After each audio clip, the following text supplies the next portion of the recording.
Here are 10 exercises that you should be doing as a man if you want to look like you actually train. This is coming from someone who's got almost a decade worth of experience and has gone from having no muscle and being a little bit skinny fat to actually having a respectable physique. I've also coached over 100 fellas to get into incredible shape and go from looking lost and wildly out of shape to like they actually train, and they've been training for years. So before I actually delve into the exercises themselves, what does look like you train actually mean? Now, there will be some differing perceptions of what that actually looks like, but to me, someone who looks like they trains, they look good in clothes, they also look good not in clothes. Pause. So to me, someone who looks like they trains, they've got big shoulders, they've got arms that fill out their sleeves, they've got a good set of legs, and they've just got a nice balanced physique. And a V-taper too. So a narrow waist and wide shoulders to give you the appearance of having a nice V-taper, having a nice Dorito shape to your body. There are no lagging muscle groups, they're holding a decent amount of muscle, they're not fat, they're lean, they're not shredded, but they're in generally good shape. They look lean, they're carrying muscle, they look athletic. That's what I would class as someone who looks like they train. So to kick things off, exercise number 1, we are going to go with a barbell curl. Reason being, the bicep has 2 primary functions. So function number 1 is elbow flexion, so curling your wrist up towards your shoulder,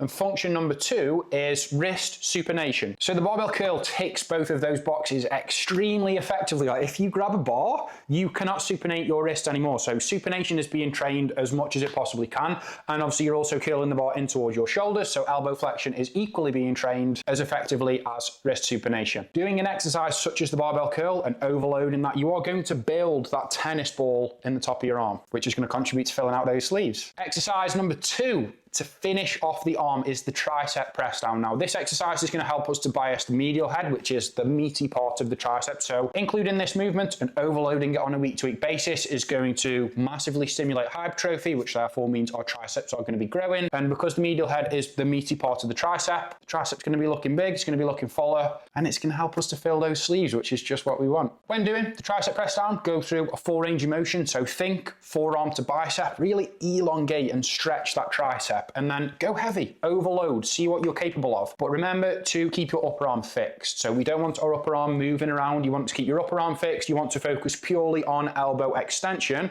which is going to help you isolate the triceps and ensure that there are no other muscle groups interfering when you are training the tricep. Number 3, to help us build those big, boulder Death Star delts, we've got a cuffed cable lateral raise. This movement is going to help us to build them wide shoulders, them round capped delts, which are going to contribute massively to how you look in a t-shirt and how you look without a t-shirt on as well. This movement is incredibly effective because it's done on the cable. So as soon as you take the load of that cable, the side delt is under tension straight away, which means that you're training the side delt through its full contractile range, which just means that you're going to place the side delt under a greater level of stimulus, which is going to help you to potentially cause more growth, provided that you're training harder and your diet is on point too. Exercise quattro, exercise number 4. So we've got any squat variation of your preference. However, you need to emphasize knee flexion. So fundamentally, get your hamstring to touch your calf. Try and sit on your ankles. And by doing that, you're going to fully lengthen the quad muscles, which is going to cause greater stimulus of the quads, which is going to give us a better chance of growth. I prefer the pendulum squat. I find that that's the easiest machine to help you achieve full knee flexion. If you don't have access to a pendulum squat, hack squat is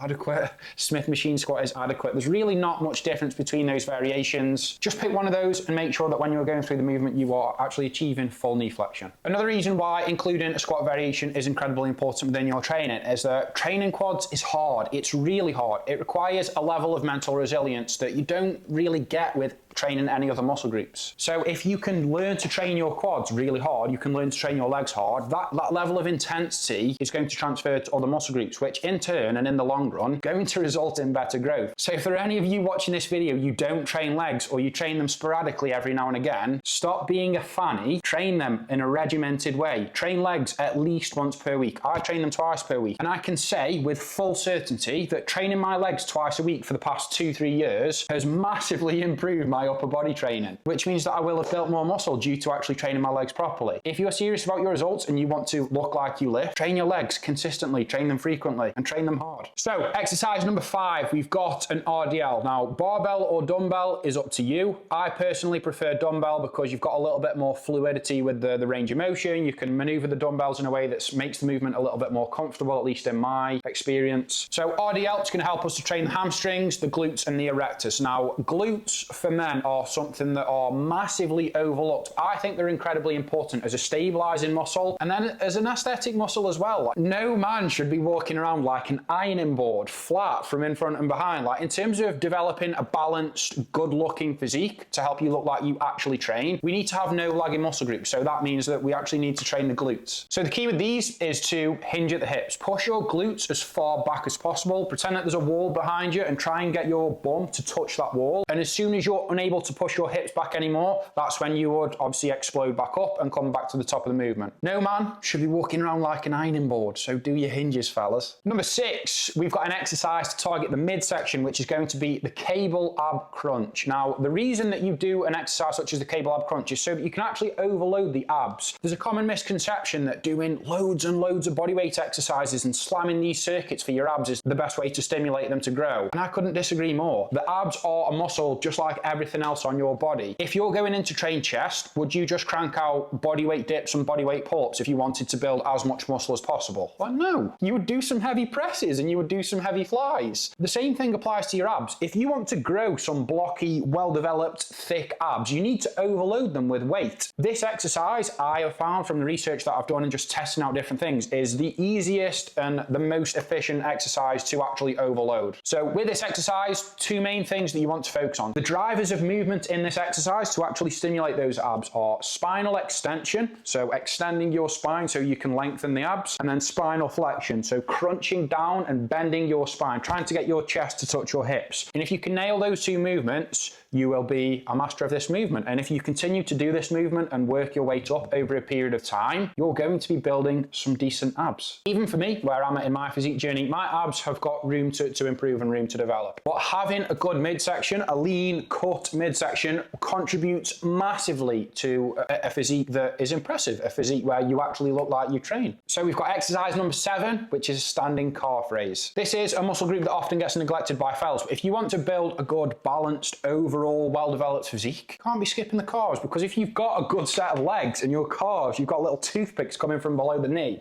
that's not doing anyone any favors. So the calves respond best to stretch-mediated hypertrophy. That's what I found from my experience of training them and the research that I've done. So in essence, fellas, that means that you need to spend a good amount of time in the stretch. The calves are also a very stubborn muscle, so you can't be training them once per week, half-arsing your sets and expecting them to grow. I hit my calves 4 times a week. I do 3 sets every single session, and my calves have seen a good bit of growth. I'm a little bit taller, so it's hard for my calves to grow. That's not an excuse. I do actually train them, and I have seen some growth, but you need to hit them hard and you need to hit them frequently if you actually want them to grow, because as I said, they are a stubborn muscle. You've been walking around on them every single day for however old you are. It's going to take a solid amount of stimulus for those bad boys to actually grow and those bad boys to actually train shape, because as I mentioned, they are a stubborn muscle. Exercise number 8, we have got the horizontal machine row or the T-bar row. Now, these movements are in there to help us develop that upper and mid back thickness. Now, you can pick and choose between the 2. They are the exact same movement. It's the same movement pattern. Just pick whatever feels comfortable for you. I opt for a horizontal machine row because it's more comfortable for me. The focus with these movements is you want to essentially pretend that your arms, your forearms and your hands and your wrists do not exist. You want to be pulling from your elbows. Now, what that cue is going to help you to do is focus on your scapular movement, how your shoulder blades are moving. Where your mid back and upper back are located, obviously sat directly on top of the shoulder blades. So for you to train those muscles effectively,